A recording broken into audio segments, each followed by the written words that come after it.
महिला आरक्षण बिल पर अब आगे क्या होगा? महिलाओं के हक पर चोट, अब कैसे मांगेंगे वोट? संसद से सड़क तक संग्राम, आगे क्या होगा अंजाम?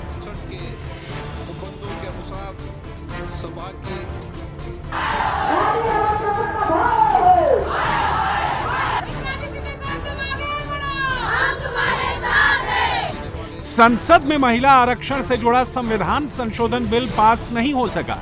2/3 बहुमत ना मिल पाने से यह बिल गिर गया और 12 साल में पहली बार मोदी सरकार कोई बिल संसद से पास नहीं करवा पाई। विपक्ष बिल गिरने का जश्न मना रहा है तो सरकार इस मुद्दे को लेकर सड़क पर उतर आई है और दिल्ली से लेकर मुंबई तक विपक्ष के खिलाफ सरकार ने मोर्चा खोल दिया है। लखनऊ में हिंदू संगठनों के लोगों ने विपक्ष के खिलाफ जोरदार प्रदर्शन किया। इस दौरान समाजवादी पार्टी और कांग्रेस दफ्तर को घेरने की कोशिश की गई।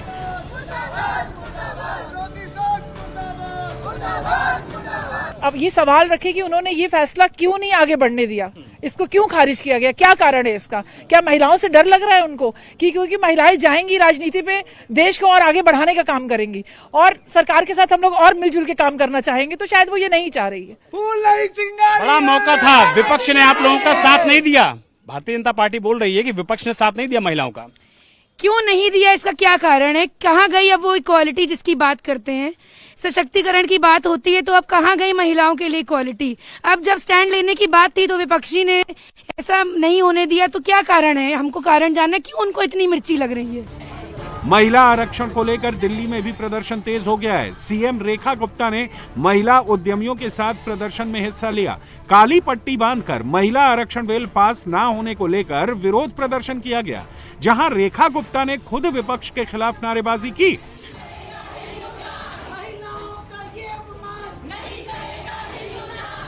दिल्ली की मुख्यमंत्री रेखा गुप्ता भी विपक्ष के खिलाफ प्रदर्शन में शामिल हुई। इस दौरान उनके साथ सैकड़ों महिलाओं ने विपक्षी दलों के खिलाफ नारेबाजी की और बीजेपी की महिला नेताओं ने इसे विपक्ष का महिला विरोधी चेहरा बताया। कभी कहा कि 543 पे क्यों नहीं हो रहा, कभी कह रहा है कि 850 पे क्यों हो रहा है, कभी डीलिमिटेशन, कभी परिसीमन। पर सच्चाई ये है कि ये लोग चाहते ही नहीं है कि देश की आधी आबादी 70 करोड़ महिलाएं सदन तक पहुंचे। इनको केवल अपने घर की महिलाएं अच्छी लगती हैं। अखिलेश यादव को डिंपल यादव और राहुल गांधी को सोनिया गांधी और प्रियंका गांधी। इसके अलावा भी महिलाएं हैं देश में। बार बार जो ये डीलिमिटेशन की बात कर रहे हैं, मैं याद कराना चाहूंगी कि डीलिमिटेशन इज कंडीशन प्रेसिडेंट, इसको इन्वोक करने के लिए ये सहमति, सर्वसहमति विपक्षी दलों ने 2023 में ही दी थी। कल इन्होंने अपने हाथ खींच लिए, लेकिन मैं पुनः कह रही हूँ, इस देश की मातृशक्ति के श्राप का हिस्सा बनेगा विपक्ष। विपक्ष को भी शायद अब ये समझ में आ गया है कि महिला आरक्षण बिल का विरोध करके उसने सबसे बड़ी भूल कर दी है, तभी अब कांग्रेस सरकार से पुराना बिल वापस लाने की बात कर रही है। पूरा विपक्ष कह रहा है, इकट्ठे होकर कह रहा है कि आप पुराने वाले कानून को लागू करिए। आपने उसको नोटिफिकेशन आपने किया है उसका अभी 2 दिन पहले, 3 साल बाद, 3 सालों के लिए कुछ नहीं किया, तो अब उसको लागू करिए। हमें कोई आपत्ति नहीं है। हम जहाँ तक महिलाओं के आरक्षण की बात है, हम डट के उनके साथ खड़े हुए हैं। भारतीय जनता पार्टी वाले दलित विरोधी हैं, ओबीसी यानी कि पिछड़ा, अति पिछड़ा वर्ग विरोधी है। जब समाजवादी पार्टी की ये मांग थी कि ओबीसी महिलाओं को आरक्षण दीजिए, क्योंकि आधी आबादी का सवाल है। अब आधी आबादी में भी ये दरार पैदा करने वाले लोग हैं, ये दरारवादी लोग हैं।